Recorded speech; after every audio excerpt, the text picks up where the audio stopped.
Buenas noches, soy Andrés San Martín, estudiante de Medicina de la Facultad de Ciencias de la Salud Eugenio Espejo de la Universidad UTE. Como parte de la actividad número 2 del proyecto enfocado a medicina comunitaria del programa de internado rotativo, hablaré sobre los indicadores de salud y haré una breve comparación sobre cómo nos encontramos en algunos de ellos como país respecto a otros. Primero hay que entender qué son los indicadores de salud. Pues de forma general, un indicador de salud es un instrumento de evaluación que permite objetivar una variable sobre cómo un sistema de salud es capaz de desempeñar sus logros y metas. De esta forma se obtienen datos de medición de forma cuantitativa y de forma cualitativa que permiten, por un lado, reconocer las fortalezas y debilidades para una determinada situación en salud y por otro, realizar comparaciones entre indicadores de diferentes sistemas que utilicen mecánicas similares para llevarse a cabo. Un claro ejemplo podría ser la obtención de datos sobre mortalidad materna o la obtención de datos sobre nacimientos prematuros en nuestro país y comparar esos índices con el de otros países o incluso entre regiones de un mismo país, tomando en cuenta los diferentes grupos poblacionales, analizando factores de riesgo, etc., con un propósito único de desarrollar estrategias enfocadas para mejorar dicha situación en salud. Tenemos diferentes determinantes de salud, aquellas relacionadas con indicadores demográficos, relacionadas directamente con estados de salud, incluso con factores de riesgo, con cobertura de servicios y los sistemas de salud como tal. Vamos a analizar algunos ejemplos de cada uno de ellos. Dentro de los indicadores demográficos, por ejemplo, tenemos la tasa de fecundidad de adolescentes.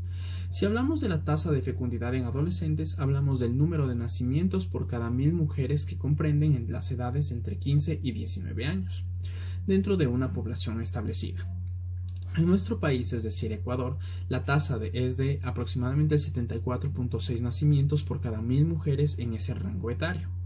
Si comparamos esas cifras con otros países de América Latina, como sucede con Colombia con una tasa de 49.5 nacimientos o Perú con una tasa de 48.4, notamos que tenemos una tasa de natalidad en adolescentes bastante elevada. Entre los países que conforman la región andina de América Latina, solo nos vemos superados por Venezuela con una tasa de natalidad de 85.8 nacimientos por cada 1000 mujeres que comprende ese rango etario. Incluso superamos el promedio de toda América Latina, que en general posee una tasa promedio de natalidad de aproximadamente 62,4 nacimientos. Otro de los indicadores podrían ser los relacionados con los estados de salud, y como ejemplo tenemos la tasa de mortalidad por enfermedades isquémicas del corazón y coronariopatías. Este indicador se define como el número de fallecidos debido a esta causa por cada 100.000 habitantes de la población general. Ecuador cuenta con una tasa aproximada de 47.6 fallecimientos por coronariopatías. Si comparamos estas cifras con otros países como Colombia, con una tasa de 107.1 fallecimientos, o Venezuela con una tasa de 117.7 fallecimientos, o incluso Perú con una tasa menor de 20.1 fallecimientos por estas causas, vemos que dentro de los países andinos tenemos una tasa muy por debajo del promedio, que vendría a ser de aproximadamente 78 fallecimientos por estas causas. Incluso la tasa promedio de mortalidad por causas isquémicas cardíacas en América Latina es muy superior, llegando incluso a las 65.9 muertes por causas isquémicas coronarias. Otros indicadores que nos permiten analizar son los indicadores de factores de riesgo, y como ejemplo podríamos analizar la población que depende de combustibles sólidos y o queroseno como factor de riesgo para enfermedades pulmonares como cánceres de vías respiratorias o enfermedad pulmonar obstructiva crónica. En Ecuador, el porcentaje de pobladores que depende de estos materiales como combustibles primarios es de menos del 5%.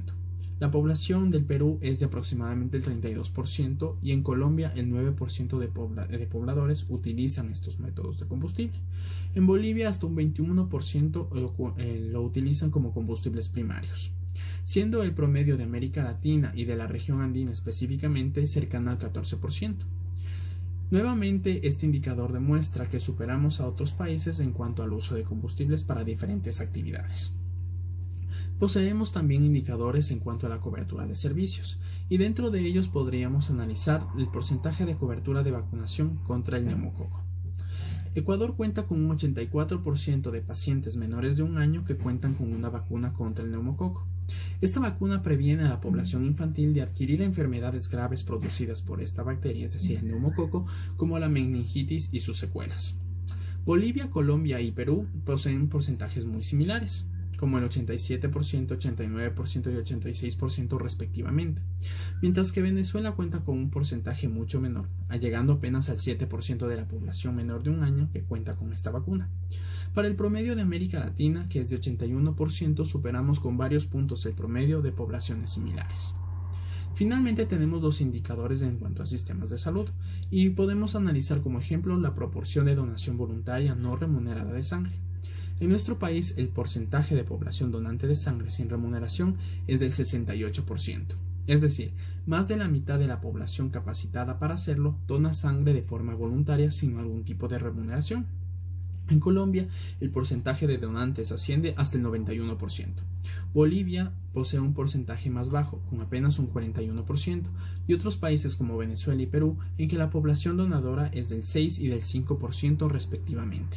El promedio para la región andina de Latinoamérica es aproximadamente del 45% y para América Latina en general es del 40%. Los indicadores de salud son con frecuencia utilizados para evaluar la eficacia y los efectos de las diversas estrategias adoptadas por los sistemas de salud para cumplir un objetivo frente a una determinante sanitaria. Es importante mencionar que estos datos son obtenidos de fuentes confiables con información verificada. Muchas gracias.